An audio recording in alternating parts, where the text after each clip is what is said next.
still.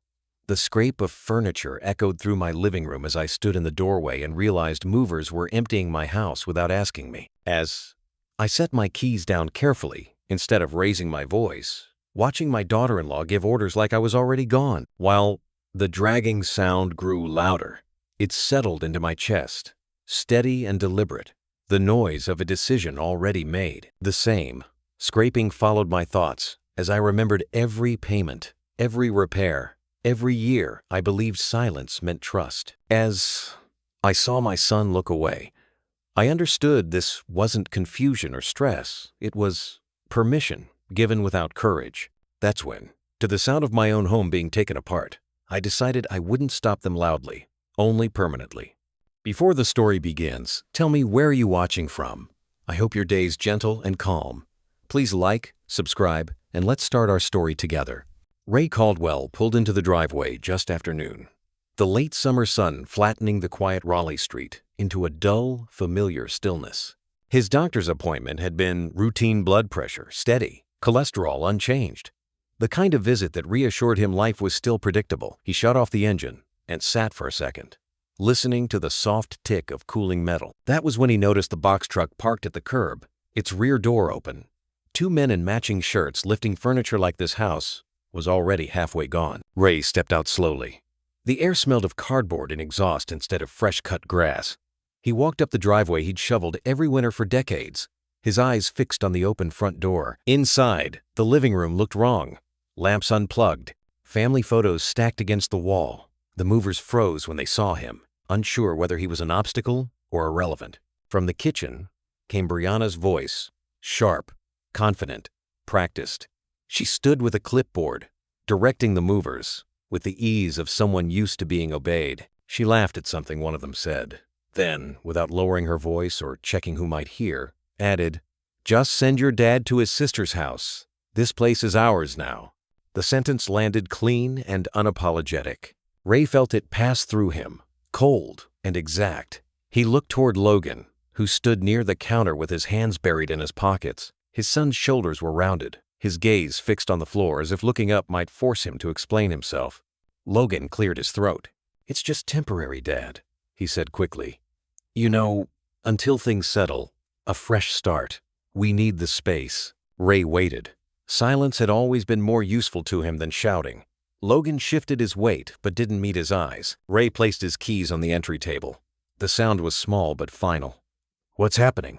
he asked, his voice calm, the same tone he'd used for years when situations were already spinning out of control. Brianna turned toward him, her smile polite and distant. "We're reorganizing," she said, as if this were a sensible upgrade. "You've got a lot of belongings, Ray. It makes sense to consolidate. Elaine's place will be easier for you." Quieter. Easier. Like he was a problem being relocated. Down the hallway, Tessa stood frozen near her bedroom door. Her phone was clenched in both hands, her eyes darting between her grandfather and her mother. She looked shaken, like she'd just watched something precious erased with a single sentence. Ray caught her gaze for a moment. She didn't smile. She didn't look away. Ray turned back to Logan, giving him one last chance to speak. Logan swallowed and said nothing. "All right," Ray said. The word startled them. Brianna blinked, momentarily thrown off balance. Logan finally looked up, confusion flickering across his face, as if he'd prepared for anger and found something far more unsettling. Ray walked past them without another word and headed down the hallway toward the bedroom he'd shared with Linda for nearly 4 decades. The house sounded unfamiliar now, voices echoing, furniture scraping, strangers deciding what stayed and what left. In the bedroom, drawers were half open, and the bedspread folded back. Ray crossed to the closet and knelt, his joints stiff but steady. From the far corner, he pulled out a small metal lockbox, scuffed with age. He placed it on the bed and unlocked it with the key he still wore on a chain around his neck. Inside were neatly stacked documents, deeds, insurance papers, tax records kept in the careful order Linda had insisted on. On top rested a thick manila folder, the label written in her handwriting. After Linda, Ray rested his hand on it, feeling the quiet weight of preparation and foresight. Outside the bedroom, Brianna laughed with one of the movers, already comfortable in her authority. Ray closed the lockbox and slipped it into his bag. His face remained unreadable, but something had settled behind his eyes, cold, deliberate and patient. The house wasn't gone. Not yet. Ray sat at the kitchen table, hands folded, back straight, like he was waiting for a meeting to start. The surface in front of him was bare, except for a faint ring where his coffee mug usually rested every morning. Across the room, Brianna moved with purpose, opening cabinets, pulling drawers, calling out instructions to the movers as if she were auditing inventory. Her voice carried a clipped efficiency, the tone of someone counting assets, not touching memories. "Those boxes go to storage," she said, tapping her clipboard. "Not trash. Storage." Ray watched her without comment. Every item she touched had history plates Linda picked out, the mixer she used every Sunday, the drawer where Ray kept spare keys and folded notes. Brianna handled them all the same way, detached, already imagining their future usefulness. Logan hovered near the sink, restless. He rubbed his hands, together, cleared his throat, and finally spoke. "Dad, we didn't want it to be like this." Ray didn't respond. He waited. Logan exhaled sharply. "Things got tight. Credit cards, medical bills, some stuff I thought I had under control but didn't." Brianna had an idea. Consolidating assets, making the house work for us instead of against us. "Against us," Ray repeated quietly, more to himself than to Logan. Logan nodded, encouraged by the lack of resistance. "It's not personal, it's just math. You know how it is. Equity sitting there doing nothing. This way, everyone benefits." Ray leaned back slightly in his chair and finally looked at his son. "Whose name is on the house?" he asked. The question landed differently than Logan expected. Logan opened his mouth, then stopped. His eyes flicked toward Brianna. She stepped in immediately, sliding a single sheet of paper across the table toward Ray. "We updated some paperwork months ago," she said smoothly. "Just to simplify things. You were overwhelmed back then. We didn't want to bother you." Ray picked up the paper slowly. It looked official enough, typed blocks, margins too clean. A bold heading meant to reassure. His eyes went straight to the bottom. The signature line. His name, the date. The date was wrong. Not dramatically wrong. Just off enough to matter. His jaw tightened, the muscle jumping once, but his face remained calm. He read it again, then set the paper back down exactly where it had been slid. "I see," he said. Brianna watched him closely now, her confidence dimming just a fraction. She'd expected an argument, maybe a raised voice, something she could frame as resistance. Instead, Ray sat there, composed, unreadable. "You're welcome to take your time packing," Ray said, looking at her directly. "No need to rush." The words unsettled her more than anger would have. Brianna blinked. "We're on a schedule," she said, sharper now. "Movers charge by the hour." "Of course," Ray replied. "I wouldn't want to inconvenience you." Logan stared at him, confused. "Dad, are you okay with this?" Ray stood, pushing his chair in neatly. "I said all right," he answered. "Didn't I?" He left the kitchen without waiting for a response, the quiet of his footsteps louder than any argument. Brianna watched him go, her clipboard lowering slightly, as if she'd lost control of the rhythm she thought she had set. That night, Ray sat in the darkened guest room with his phone in his hand. The house felt foreign now, every creak amplified by the knowledge that he was no longer considered permanent here. He scrolled once, then pressed a familiar number. Elaine answered on the second ring. "Ray?" "Hey," he said. His voice was steady. "You got room for me for a few days?"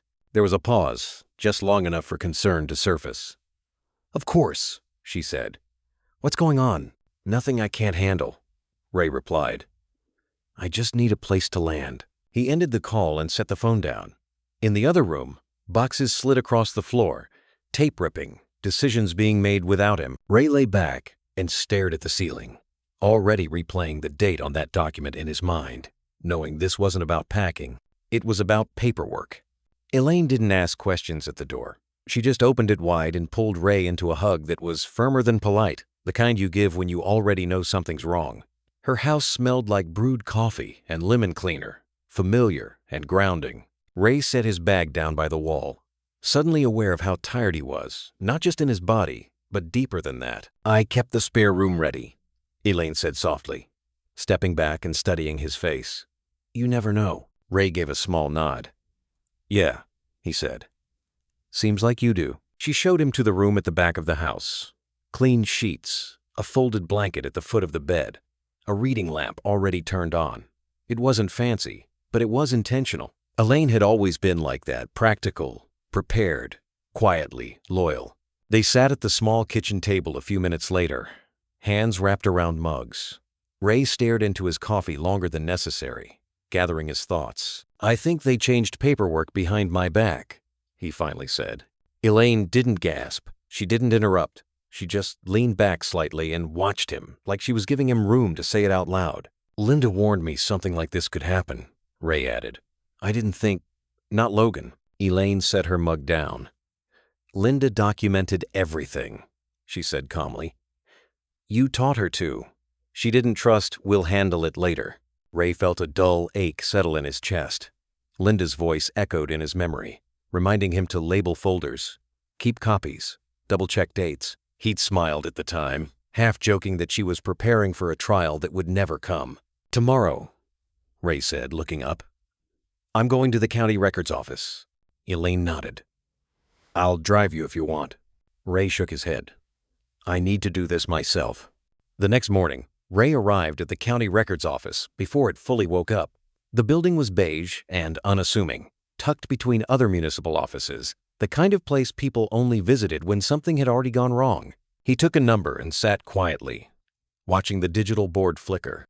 When his turn came, he approached the counter where a woman with sharp glasses and a calm demeanor looked up at him. Her nameplate read, "Marcia Keene." "How can I help you?" she asked. "I need the deed history for a property," Ray said, sliding a slip of paper with the address written neatly across the counter. Marcia nodded and typed quickly, fingers practiced. "Looking for something specific?" "Everything," Ray replied. She glanced at him, reading between the lines, then turned her screen slightly away as the printer began to hum. "All right," she said. "Let's pull the chain." They went through it together: original purchase, refinances, liens, long resolved. Ray recognized dates, remembered signing some of these documents himself. His name appeared exactly where it should, until it didn't. Marcia stopped scrolling. "That's odd," she murmured. Ray leaned forward. "What is?" She clicked again, then printed another page. "There's a recent filing here, recorded last month." Ray took the paper from her hands. His eyes moved down the page quickly, then slowed. There it was, a transfer document. His property, his address, his name was listed as grantor. Ray's breath caught, not dramatically, not loud, but enough to register. His fingers tightened on the page. This wasn't misunderstanding.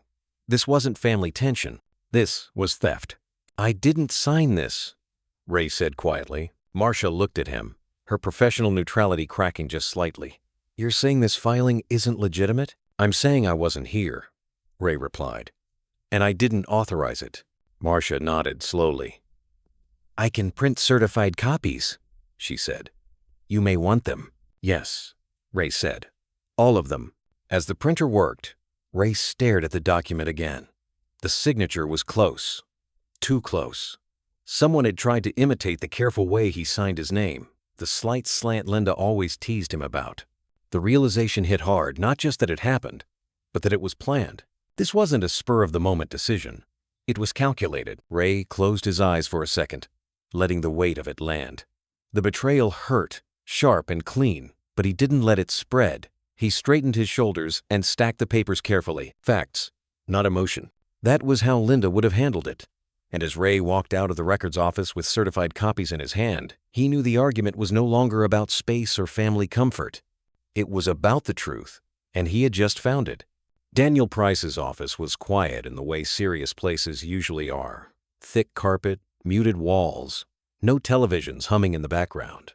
Ray sat across from the desk with a neat stack of papers laid out in front of him, every certified copy squared at the corners. He hadn't slept much, but his hands were steady. This wasn't emotion anymore. This was process. Daniel adjusted his glasses and worked through the documents without speaking at first. He didn't rush. He read dates twice. He traced margins with his finger, paused at stamps, compared signatures side by side. Ray watched him closely, reading the man's reactions the way he used to read gauges and meters on utility panels, looking for deviation, not drama. "This notary stamp," Daniel said finally, tapping the page once, "doesn't match the commission format used in this county." He slid the paper aside. "And This one was recorded unusually fast. Same-day turnaround, no supporting affidavit, that's not standard. Ray leaned forward slightly. And the signature? Daniel placed the forged document next to an older, legitimate one. Close, he said, but wrong. Whoever did this copied the shape, not the rhythm. You don't hesitate here, he added, pointing to a break in the ink. This person did. Ray felt something settle into place. The last thin hope that this was confusion, that Logan had misunderstood something, collapsed quietly. Brianna hadn't stumbled into this. She'd planned it, carefully, patiently, long enough to believe she could move him out before he realized what had been taken. Daniel leaned back. You have options, he said. Several. First, an emergency injunction. That freezes the property, no sale, no refinance, no transfers effective immediately once filed. Ray nodded once. Second, Daniel continued, a fraud affidavit contesting the deed. That puts this squarely on record as a criminal matter, not a family disagreement. Ray didn't hesitate. Do it. And third, Daniel said, a quiet title action. That's slower, but it cleans everything permanently. Restores ownership beyond dispute. Ray looked at the papers again, then back up. All of it. Daniel studied him for a moment, then nodded. All right. Once we file, the clock starts ticking. They'll know. They already think they've won, Ray said. Let them. Daniel began organizing the documents into new folders, each movement precise. I'll also place a legal freeze with the county and notify lenders, he added. If they try to move fast, it'll trigger alerts. That's what I want, Ray said. When Ray left the office, the sun was lower than he expected, shadows stretching across the parking lot. He sat in his truck for a moment before starting the engine, feeling the first solid click of something locking into place, not in the house, but around it. On the way back, he drove past his home without planning to. The turn came naturally, muscle memory guiding the wheel. Brianna's car sat in the driveway, parked straight, confident, like it belonged there. Like she belonged there. Ray didn't stop. He didn't slow down. He just looked. He imagined her inside, rearranging rooms, deciding which spaces were hers now. Already living in the future she thought she'd secured. The image didn't make his chest tighten the way it might have yesterday. It clarified things. Arguing at the front door would give her noise. Confrontation would give her a story. That was what she wanted. Ray drove on, already thinking in timelines and filings instead of conversations. The law moved slower than anger, but it moved in straight lines. And once it started, it didn't care who raised their voice first. That evening, Daniel's email came through with a single subject line. Injunction filed. Ray read it once. Then again, somewhere, locks were being placed, not the kind you could see or force, but the kind that closed pathways quietly, permanently. Brianna wouldn't hear them yet, but she would. The call from Daniel came just after 9 the next morning. Ray was sitting at Elaine's kitchen table, sunlight cutting across the worn wood, his coffee untouched. Daniel didn't waste time easing into it. I confirmed the notary, he said. She wasn't in North Carolina that week. Ray closed his eyes slowly. Where was she? Arizona. Conference. Travel records. Hotel receipts. The works. Ray felt the air thin in his chest. This wasn't sloppy. This wasn't accidental. And it gets worse, Daniel continued.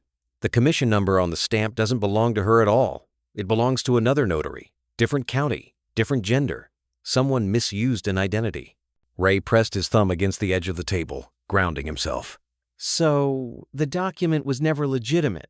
No, Daniel said. It was engineered. After the call ended, Ray drove straight to the county records office. Marcia Keene looked up when she saw him approach the counter again, recognition tightening her expression. I was hoping you'd come back, she said quietly. She didn't ask permission this time. She pulled up internal logs, clicked through screens not visible to the public. We keep delivery records, she explained. Not just filings who drops them off, timestamps, desk assignments. She turned the monitor slightly so Ray could see. There, she said. The name sat on the screen, clean and unmistakable. Logan Caldwell. Ray stared at it, his vision narrowing, a low pressure building behind his eyes. That's not possible, he said automatically, even as he knew it was. There's more, Marcia added gently. We also retain surveillance scheduling. Not footage that requires a subpoena, but we can confirm which cameras were active. She pointed to a time block. The drop-off desk. Same time the document was logged. Ray didn't need the video. The confirmation was enough. Logan hadn't just stayed quiet. He hadn't just let Brianna take the lead. He had carried the theft into the building himself.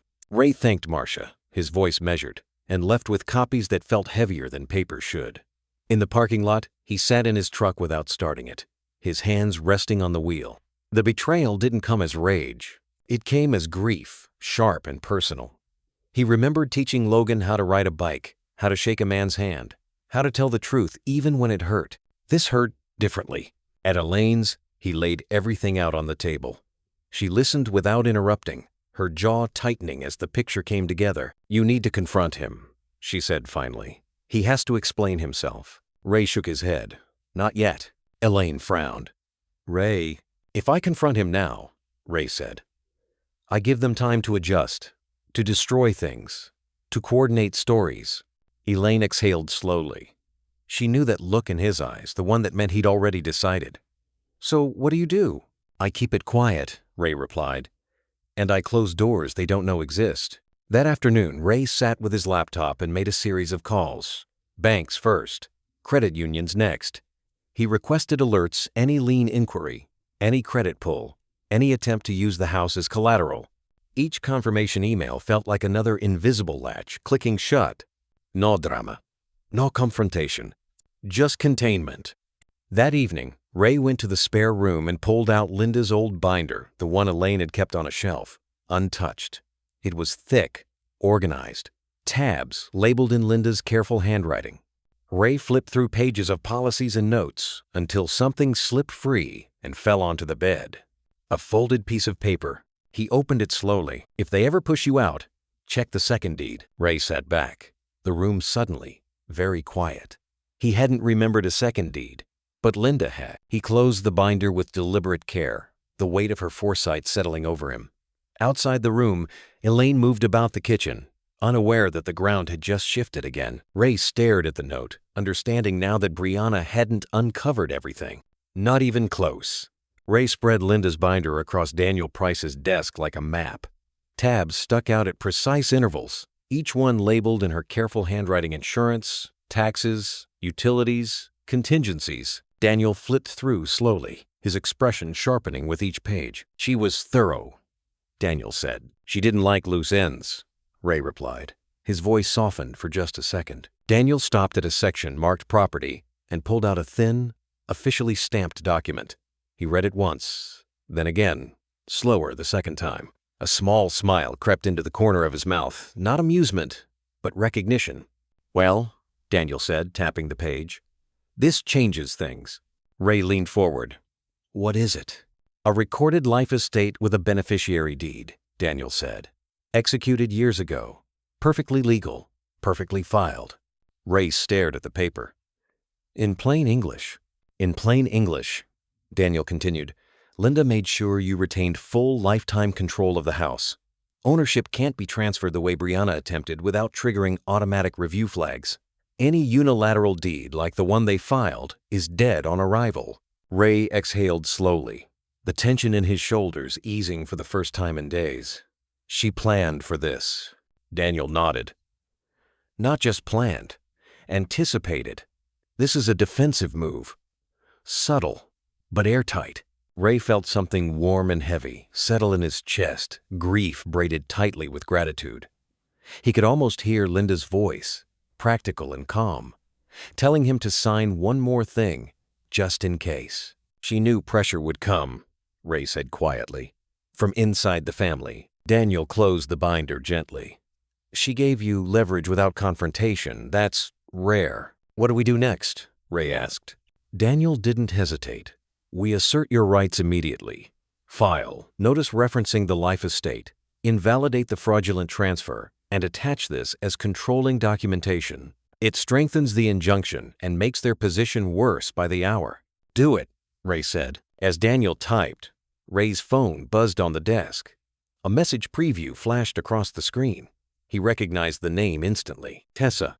Ray picked it up with careful hands and read. "Grandpa, Mom's saying you abandoned us." The words landed harder than any legal discovery.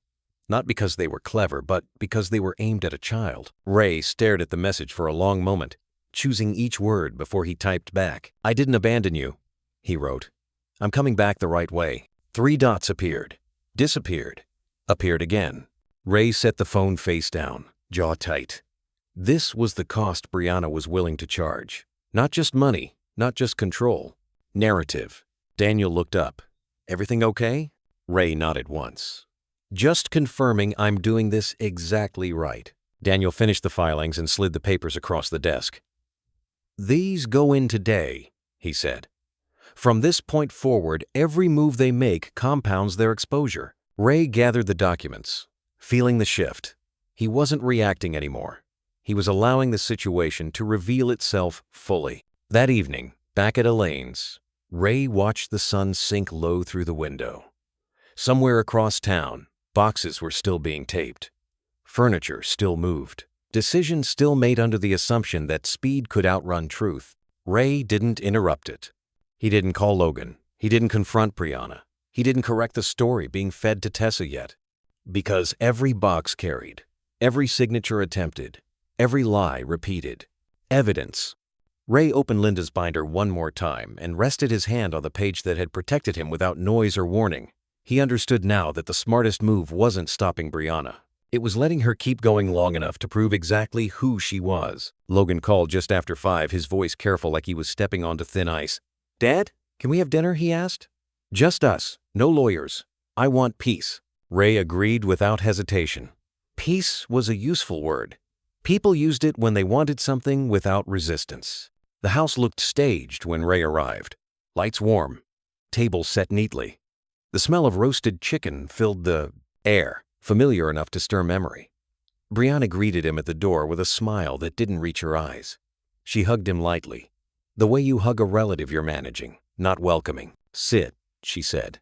"I made your favorite." Ray took his place at the table, hands resting in his lap, posture relaxed.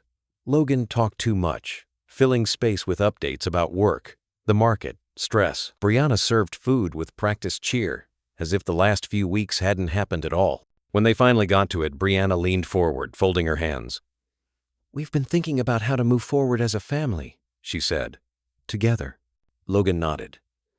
"The refinance would stabilize everything," he added.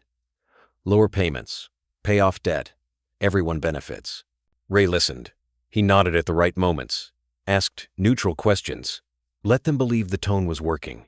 But beneath the calm, Daniel's voice replayed in his mind, precise and warning. "They want a clean signature." Ray set his fork down. "Logan," he said evenly, "did you deliver the deed to the records office?" The question cut through the warmth like a draft. Logan froze, just for a second too long. His eyes flicked to Brianna before he answered. "No," Logan said. "Of course not." The lie hung in the air, fragile and obvious. Ray didn't challenge it. He didn't need to. Brianna shifted in her chair, irritation flashing before she smoothed it away. "We don't need to rehash the past," she said quickly. "We're focused on solutions." She reached for a folder on the sideboard and slid it across the table. "This is just a simple occupancy agreement," she explained. "It clarifies things, keeps everyone protected." Ray opened it slowly. The language was polished, deceptively friendly. Guest, limited duration, revocable. He looked up at Brianna, then at Logan, whose jaw was tight, eyes darting. "So I'd be a guest," Ray said. "Temporarily," Brianna replied. "It's just formality." Ray closed the folder and smiled. Small, polite, controlled. "I'll review it with my attorney." The effect was immediate. Logan's shoulders dropped. Brianna's smile cracked, just slightly, before she caught it. "Lawyers don't need to be involved," Brianna said, her voice cooling. "We're family." Ray stood. "Exactly," he said. He thanked them for dinner, the words measured, and walked out into the night. Behind him, he could feel the shift the moment they realized the script wasn't working. As Ray drove away, he didn't feel anger. He felt confirmation. They hadn't invited him for peace. They'd invited him for permission. Ray found out about the storage unit by accident. A mover's invoice arrived in the mail at Elaine's house, forwarded automatically the way utilities sometimes were. He studied the line items once, then again. Storage, monthly, unit number, account holder, Brian Caldwell. Ray didn't say anything at first. He folded the paper carefully and set it on the table. Elaine noticed the stillness in him immediately. "They took your things," she said.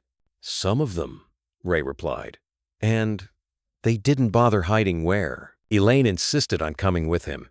The storage facility sat just off the highway, long rows of metal doors baking in the afternoon sun. Ray walked toward the office with the quiet confidence of someone who'd been managing property his whole life. The manager looked up when Ray stepped inside and smiled with recognition. "Mr. Caldwell," he said. "Haven't seen you in a while." Ray returned the smile, thin but genuine. "Didn't think I'd need to," he said. "Looks like I was wrong." The manager glanced at Elaine, then back at Ray. He lowered his voice. "Your family rented the unit," he said, "under Brianna's name." "I'd like to see what's inside," Ray replied. The manager hesitated just long enough to show he understood the situation, then nodded. "I can walk you down," he said. "Inventory view only." The metal door rattled open. Inside were boxes stacked neatly, labeled in Brianna's handwriting.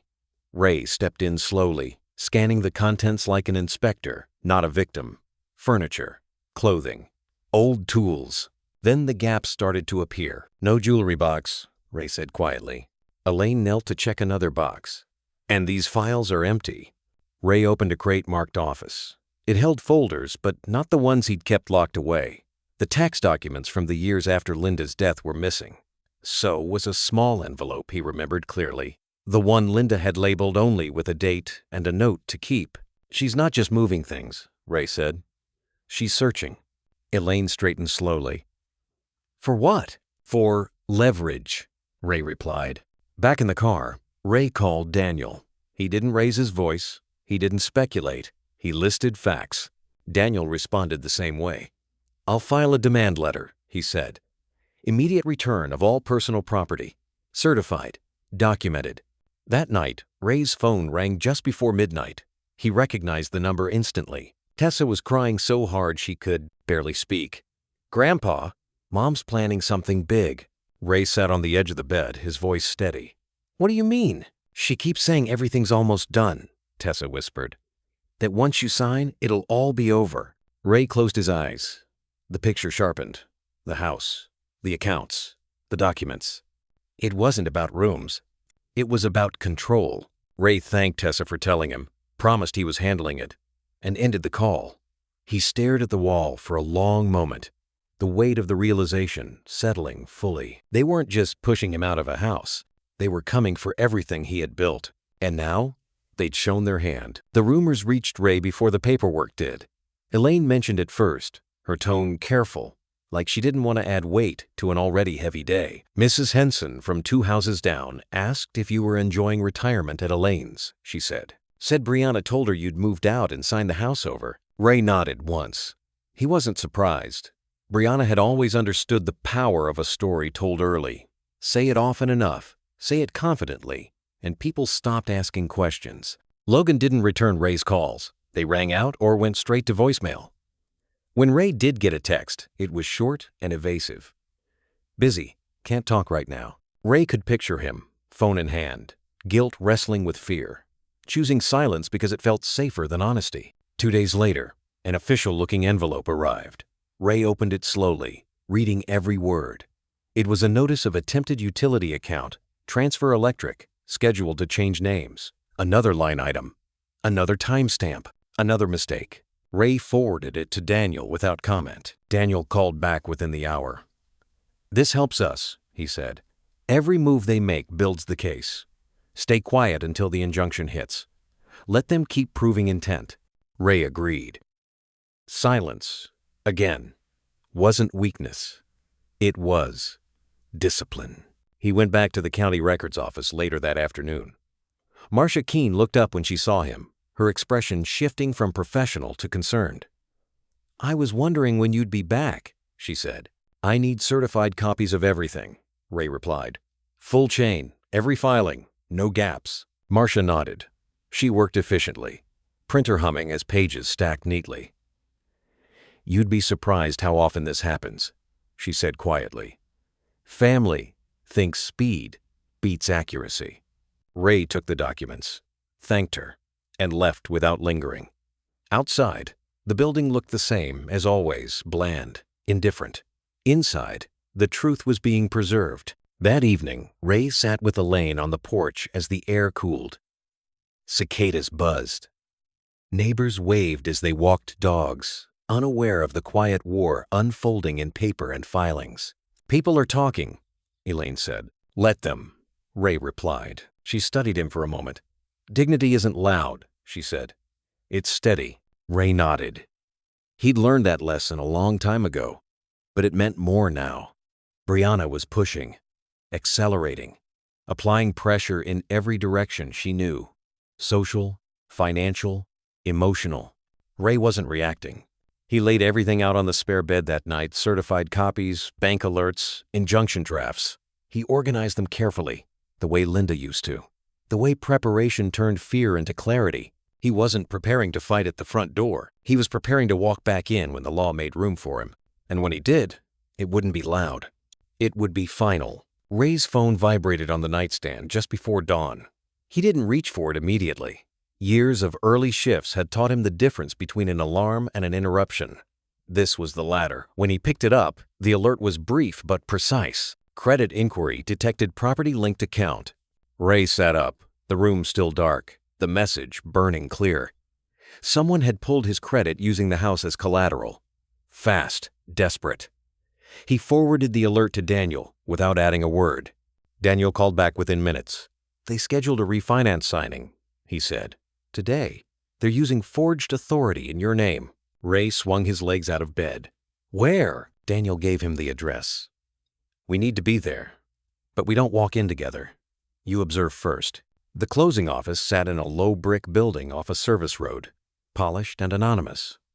Ray stood in the hallway, just out of sight, while Daniel waited near the entrance. Through the open door, Ray watched Brianna at the conference table. Posture perfect, voice calm. She spoke like an owner, confident, practiced, certain no one would challenge her. Logan sat beside her, silent, shoulders tight. The closer flipped through documents, nodding. "We'll just need Ray Caldwell's identification," she said. Brianna didn't hesitate. She slid a photocopy across the table. "He couldn't be here," she said. "Health issues." The closer frowned slightly. "We need the original." "This should be sufficient," Brianna replied, her tone cooling. Ray felt the moment stretch, brittle and dangerous. Then Daniel stepped forward. "I'm attorney Daniel Price," he said evenly. He placed a folder on the table and opened it to the first page. "This property is under injunction. Any attempt to refinance is invalid." The closer froze. "Injunction?" Daniel slid the filing across. "Filed and pending. This signing cannot proceed." Brianna's chair scraped back. "This is ridiculous," she snapped. "He's trying to destroy his own family." The staff exchanged looks. The closer's face drained of color. "I'm going to need to pause this," she said. Logan finally looked up, confusion giving way to panic. "What does that mean?" "It means," Daniel said, "that what you attempted is now on record." Ray stepped into the doorway. Brianna saw him then, and something in her expression broke anger, replacing control. "You did this," she hissed. Ray didn't respond. The closer stood. "I'm calling my supervisor." As the room emptied, Logan's face collapsed, the reality settling in. This wasn't leverage anymore. It was fraud. Ray watched silently, knowing this was the moment the story changed. The court order arrived just after lunch, stamped, signed, and unmistakably clear. Temporary, but enforceable. No sale, no refinance, no transfer. Daniel read the language aloud over the phone, careful and precise, as if every word carried weight. Ray listened without interrupting, absorbing the meaning beneath the legal phrasing. This wasn't a suggestion. It was a boundary, finally drawn in ink instead of arguments. Ray didn't go back to the house alone. A county deputy met him at the end of the driveway for a civil standby. Standard procedure meant to keep emotions from turning into something worse. The house looked unchanged from the outside, same trimmed lawn, same closed blinds, but Brianna's car sat in the driveway like a claim staked too early.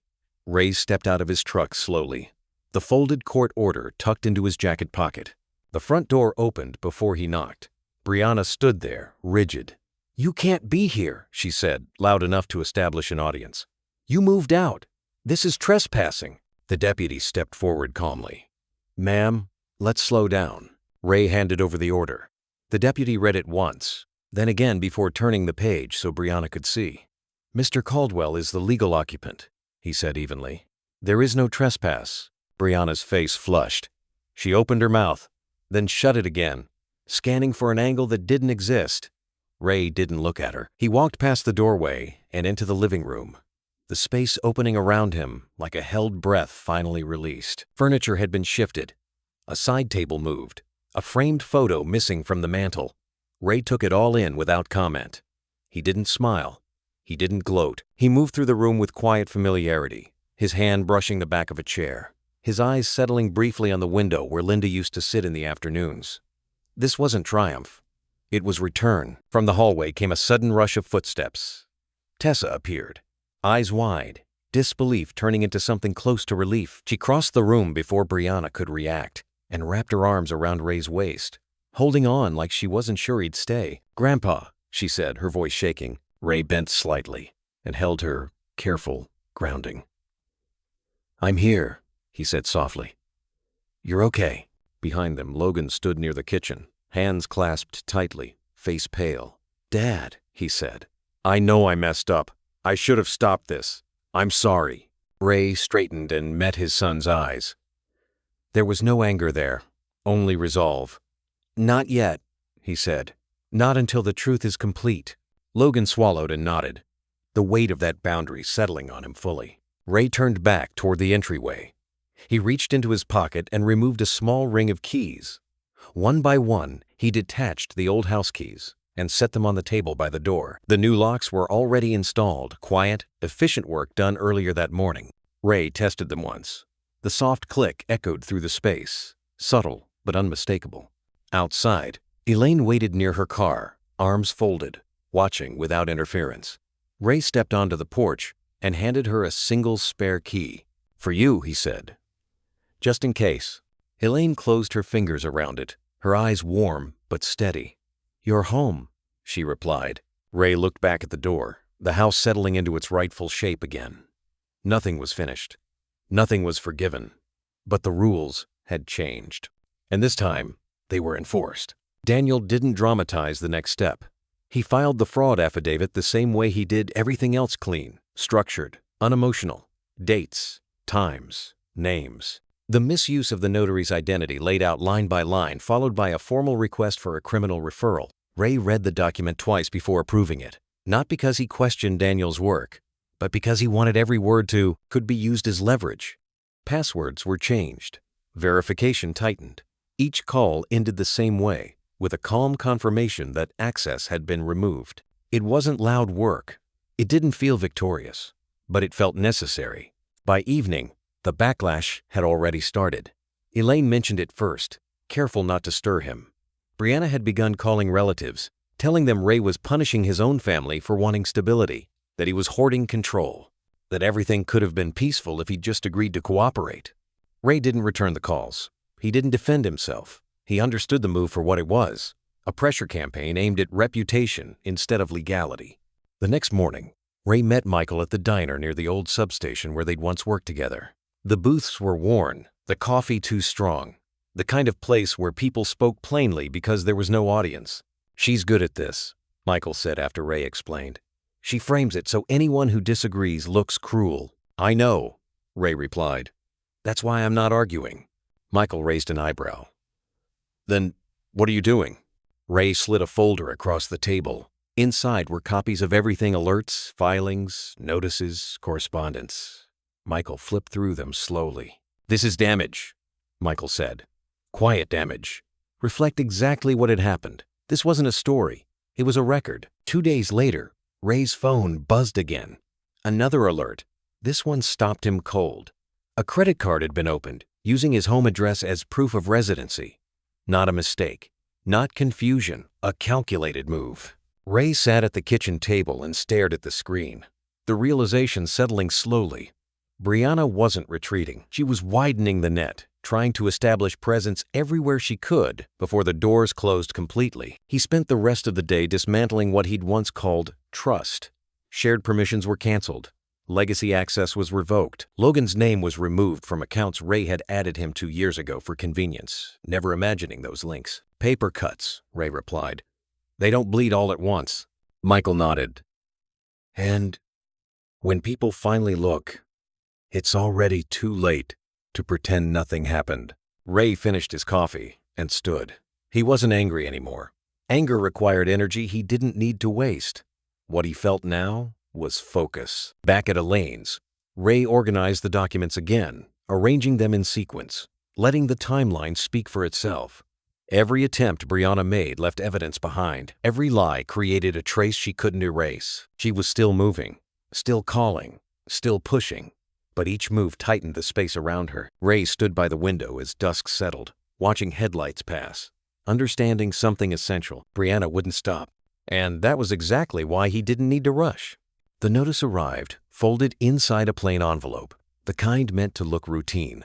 Ray opened it, standing at Elaine's counter, expecting another utility alert or court update. Instead, the words "formal complaint" sat heavy at the top of the page. Brianna had alleged harassment, intimidation, an unsafe environment inside the home. Ray read it twice, slower the second time.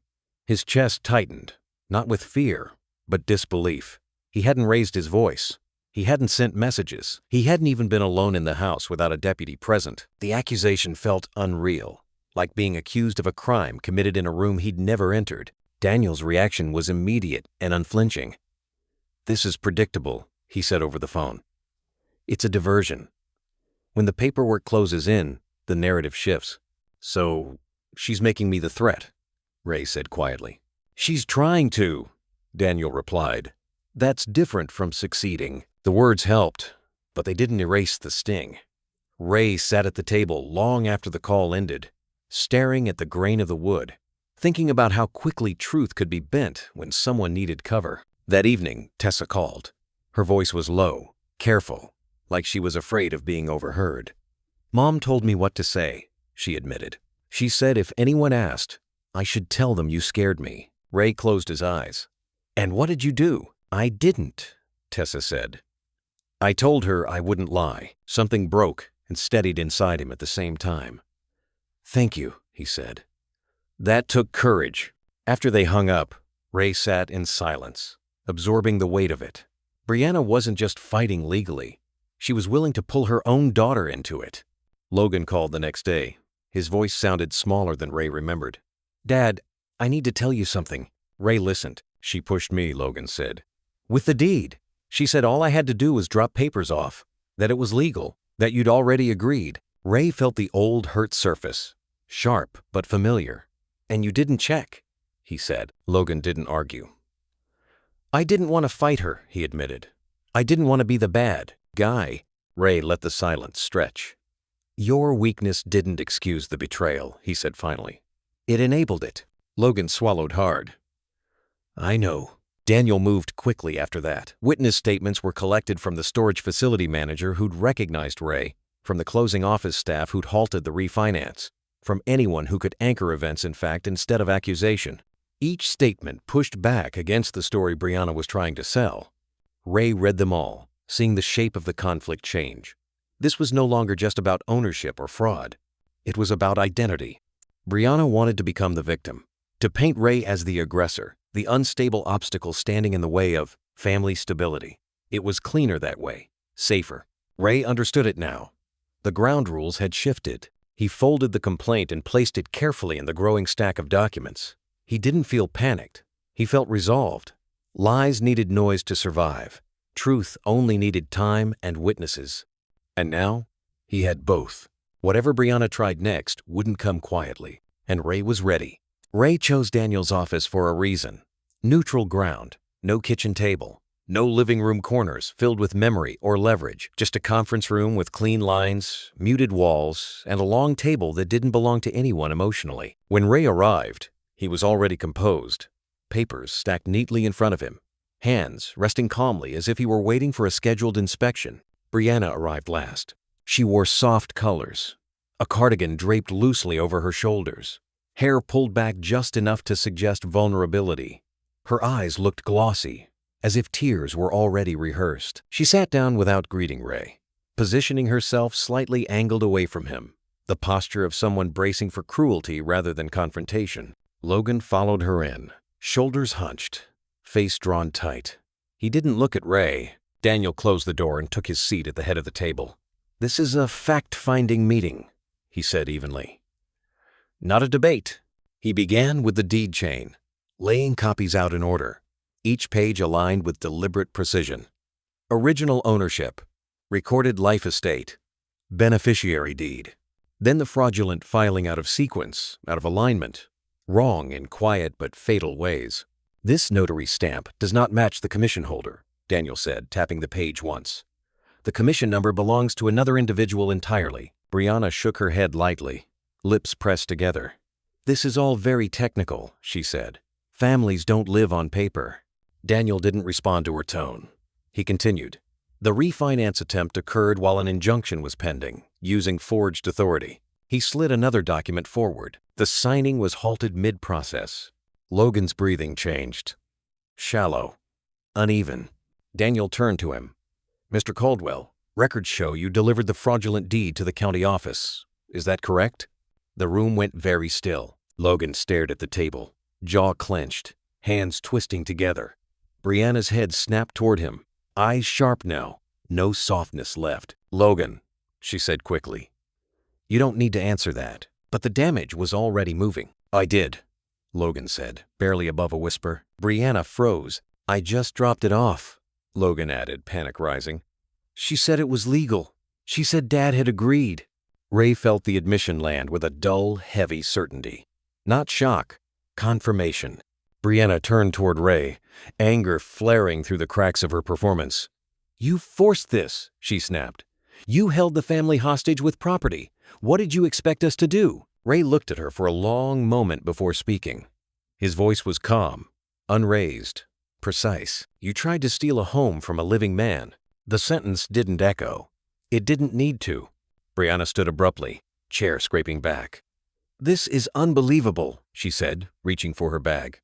"You're all obsessed with documents instead of people." She looked at Logan, then away, as if distancing herself already. "I'm done being attacked." She walked out without waiting for a response, heels sharp against the floor, the door closing harder than necessary. For the first time since this began, her confidence didn't follow her out.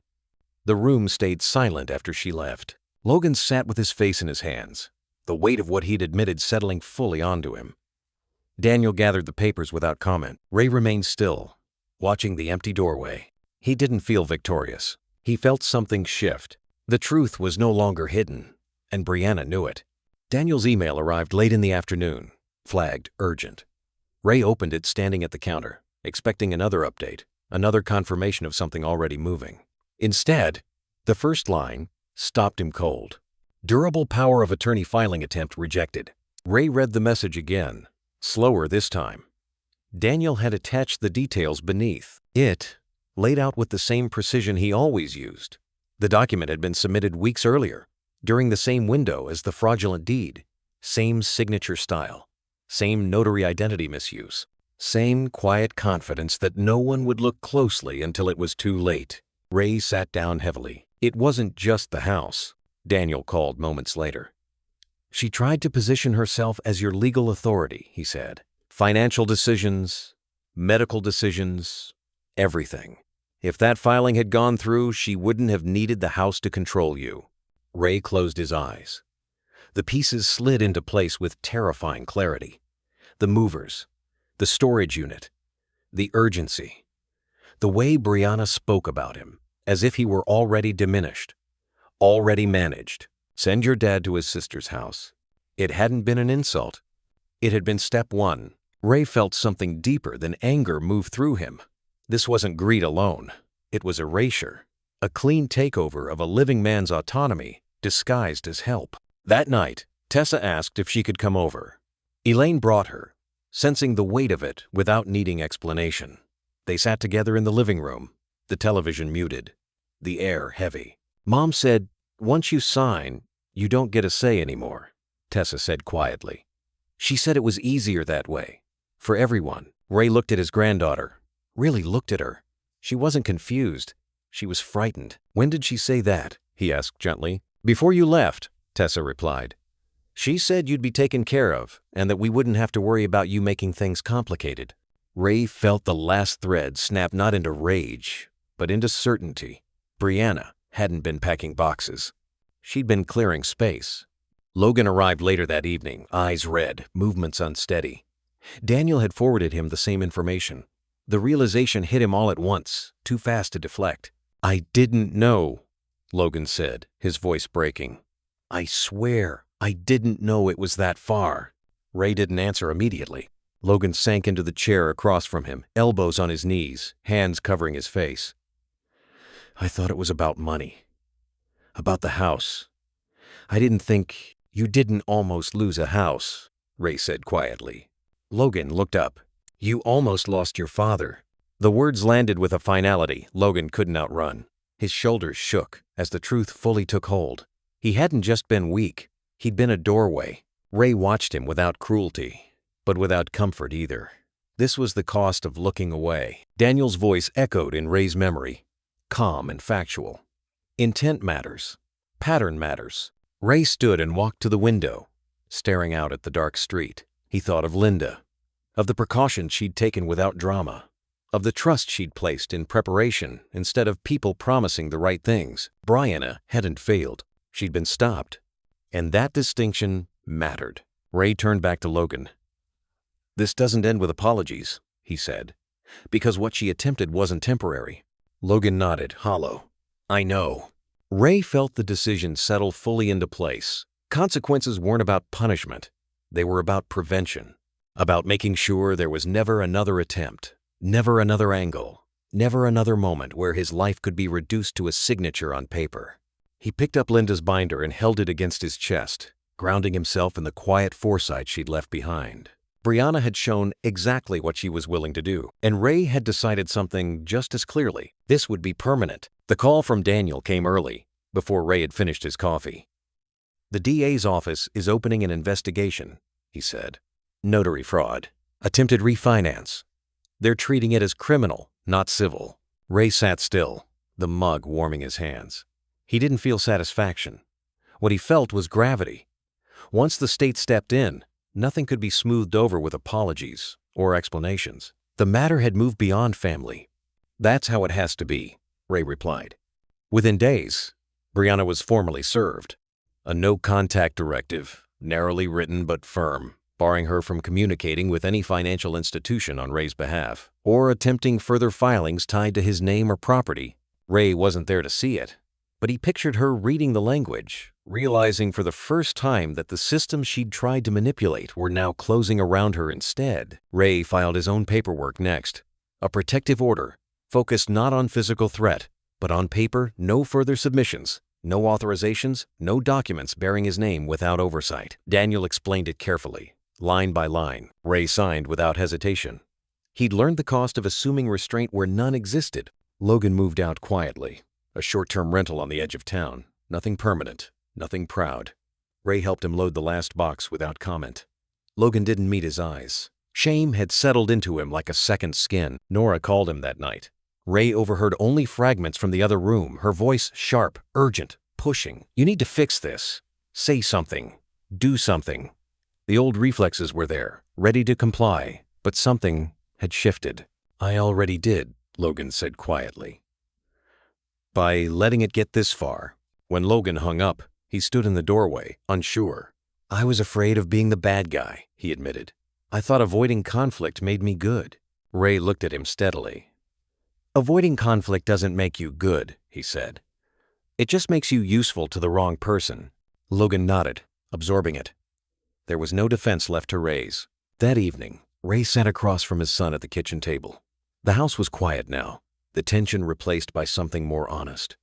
You can rebuild trust, Ray said, but not with access. Not with money. Not with authority. Logan swallowed. I understand. Ray believed him. Understanding had finally arrived. Late but real. Alone later, Ray walked through the house, room by room. The walls still held echoes of voices raised and lowered, of plans made without him, but the air felt clearer now, as if a storm had passed and left debris instead of danger. He paused in the bedroom he'd shared with Linda, sitting on the edge of the bed. Grief came then, unannounced. Not just for her, but for the version of his family he'd believed in, for the trust that couldn't be unbroken, only replaced with boundaries. But alongside the grief was relief. The fog was lifting. The confusion, the second-guessing, the quiet fear of not knowing who was acting in good faith, all of it was receding. Ray picked up Linda's binder and set it back on the shelf where it belonged. She'd prepared him for this, without ever saying the words. Protection, she'd believed, wasn't pessimism. It was love with foresight. Outside, the sun dipped low, casting long shadows across the yard. Ray stood at the window, watching the light change, understanding something clearly at last. Consequences weren't cruelty, they were clarity. And for the first time since this began, Ray could see exactly where he stood and who no longer stood beside him. Tessa asked quietly, late in the evening, when the house had finally settled into silence. She stood near the doorway of the living room, backpack hanging from one shoulder, like she hadn't fully decided whether she was staying or leaving. Ray looked up from the chair and knew, before she spoke, that this wasn't a casual question. "Can I stay with Aunt Elaine for a while?" she asked.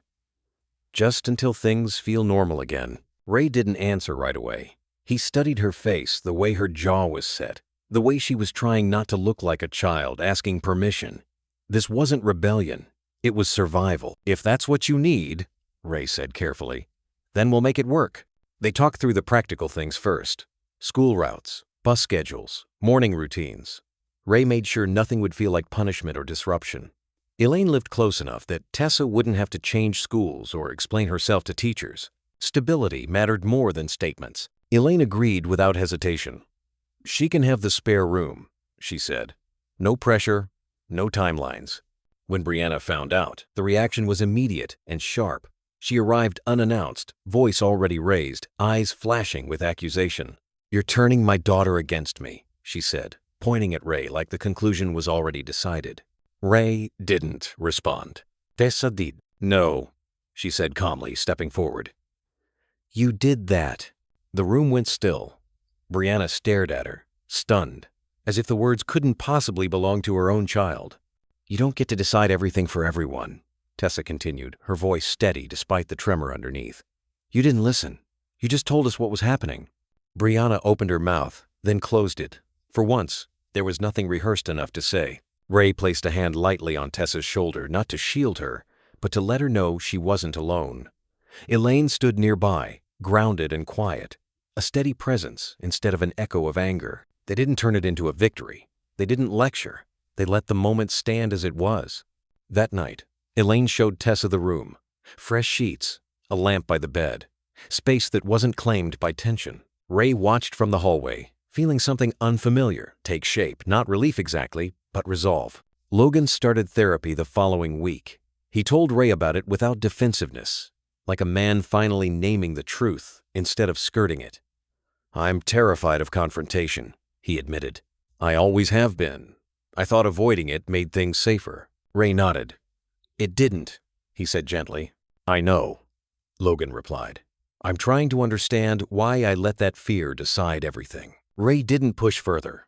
The admission mattered more than the explanation. Over the next few days, Tessa settled into Elaine's rhythm. Homework at the table, breakfasts without tension, evenings that didn't feel like negotiations. Ray visited often, never hovering, never making it about him. Safety didn't need to be loud to be effective. One evening, Ray sat alone on Elaine's porch after dinner, watching the sky darken. The house, the legal battles, the documents, the property had once felt like the center of everything. Now it felt like scaffolding around something more important. Legacy wasn't a deed.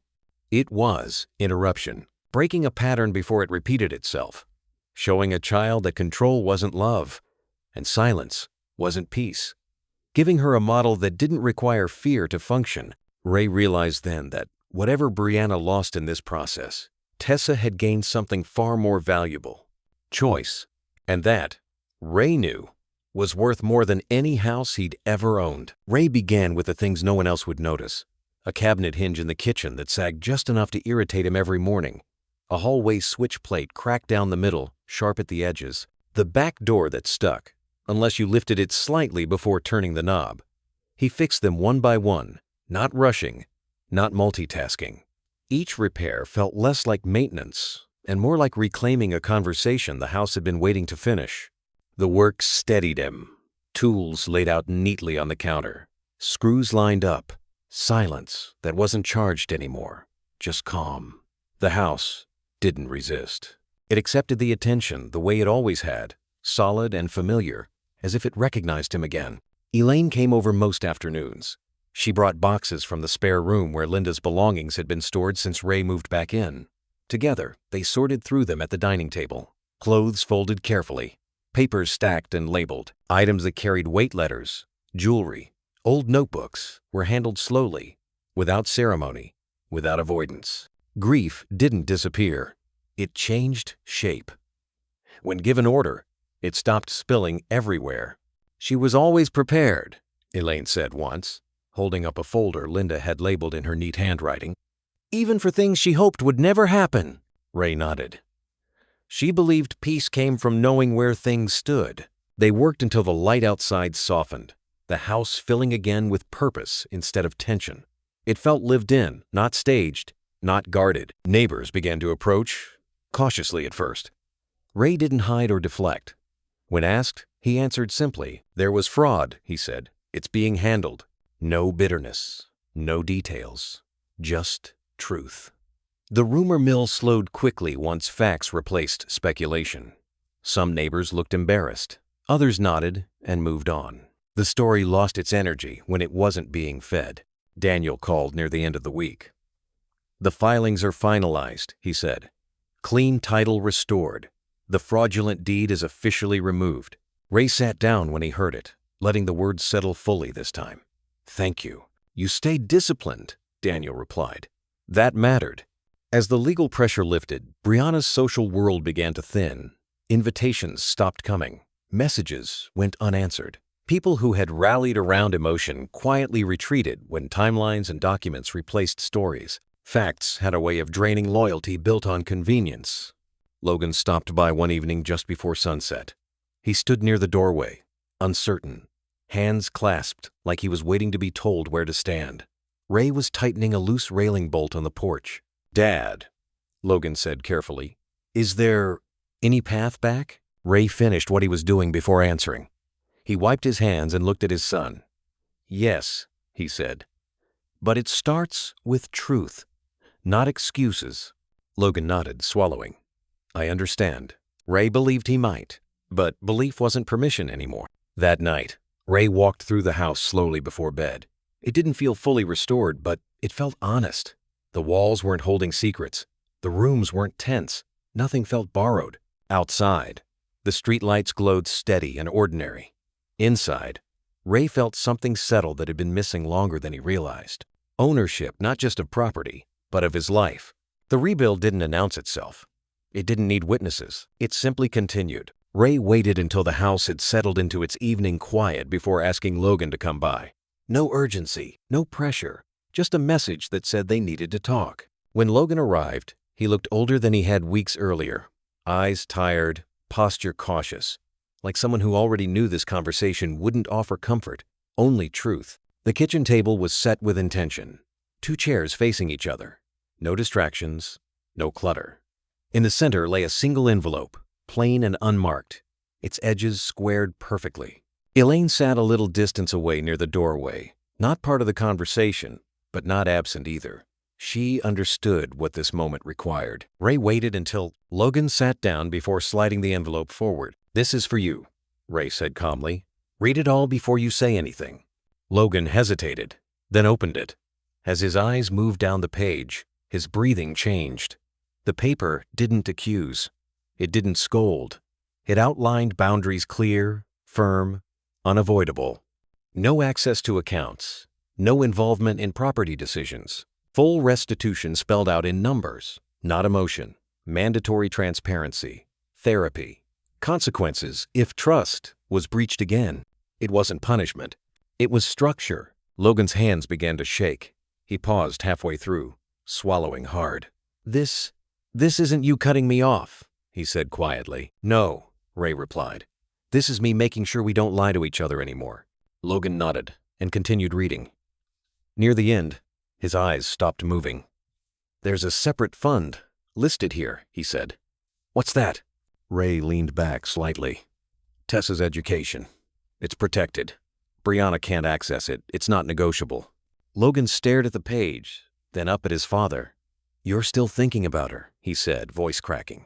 I always was, Ray answered. That never changed. The silence that followed was heavy, but not hostile. Logan finished reading, his shoulders slumping as the reality settled fully. This document didn't leave room for interpretation or excuses. Signing it meant admitting failure. It meant acknowledging harm without hiding behind intention. If I sign this, Logan said slowly, I'm admitting I didn't just make mistakes. I caused damage. Yes, Ray said. And you're choosing to take responsibility for it. Logan picked up the pen. His hand hovered for several seconds before touching the paper. When he finally signed, it wasn't with relief. It was with surrender. When he set the pen down, he exhaled like someone who had been holding his breath for years. Ray folded the agreement carefully and slid it back into the envelope. You can visit, he said. You're still my son, but the house isn't leverage anymore. It's not part of any argument. Ever. Logan nodded, eyes red. I understand. Elaine watched silently, her hands folded in her lap. Pride showed itself not in smiles, but in restraint. Ray hadn't raised his voice. He hadn't humiliated anyone. He'd done something harder. He'd drawn lines that would last. Logan stood to leave, stopping at the doorway. Thank you, he said quietly, for not giving up on me, even when you should have. Ray didn't answer immediately. This isn't forgiveness, he said finally. It's a beginning. What you do next matters more than what you say. Logan nodded once and left. After the door closed, Ray remained seated at the table. He didn't feel victorious. He felt something deeper and rarer. Clarity. For the first time, Logan hadn't minimized. He hadn't blamed Brianna. He hadn't hidden behind fear. He had chosen responsibility without being forced. Ray turned off the kitchen light and stood in the quiet house, feeling the shift settle into place. This wasn't the end of the story, but it was the first chapter written honestly. Brianna arrived mid-morning, right on time, the way people do when they still believe punctuality equals control. The trunk of her car was already open, cardboard boxes stacked neatly inside, each one taped and labeled as if this were a routine errand instead of an ending. She walked up the driveway with her chin lifted and shoulders squared, wearing the same composed expression she'd relied on for weeks, confidence held together by habit more than certainty. Ray stood in the doorway, waiting. He didn't block the entrance. He didn't step aside either. He held the court order loosely, in one hand, folded once, visible without being announced. His posture was relaxed, almost casual, but there was no invitation in it. This wasn't a standoff. It was a boundary. I'm just here to collect my things, Brianna said, forcing lightness into her voice. There's no reason to turn this into something dramatic. Ray didn't argue. He lifted the paper slightly. Her eyes dropped to it.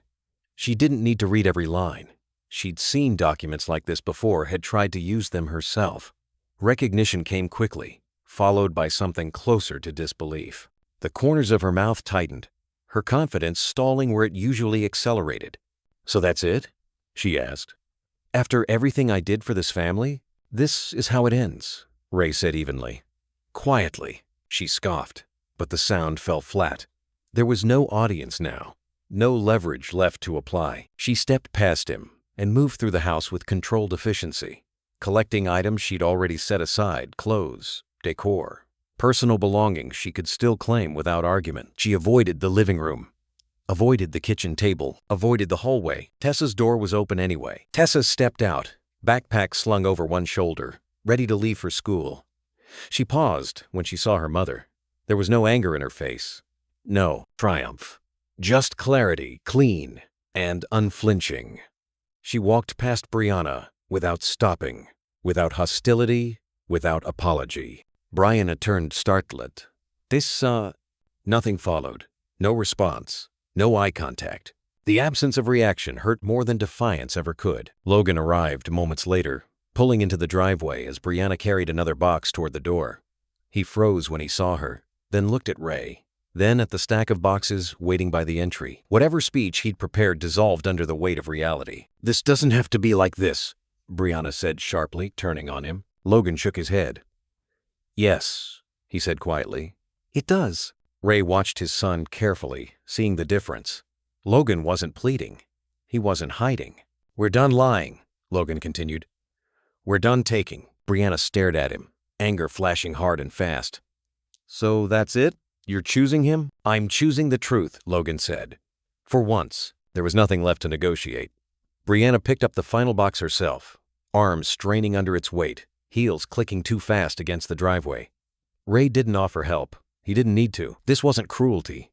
It was consequence. She loaded the box into the trunk, slammed it shut, then stood there with her hands resting on the metal as if she might still find words sharp enough to turn the day back in her favor.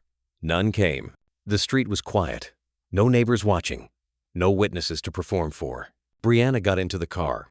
The engine started, loud in the stillness. She reversed down the driveway and drove away without looking back, her car shrinking until it turned the corner and vanished. Ray stayed where he was, watching the empty street long after she was gone. Then he stepped inside, closed the door, and turned the lock not to keep family out, but to keep his life intact.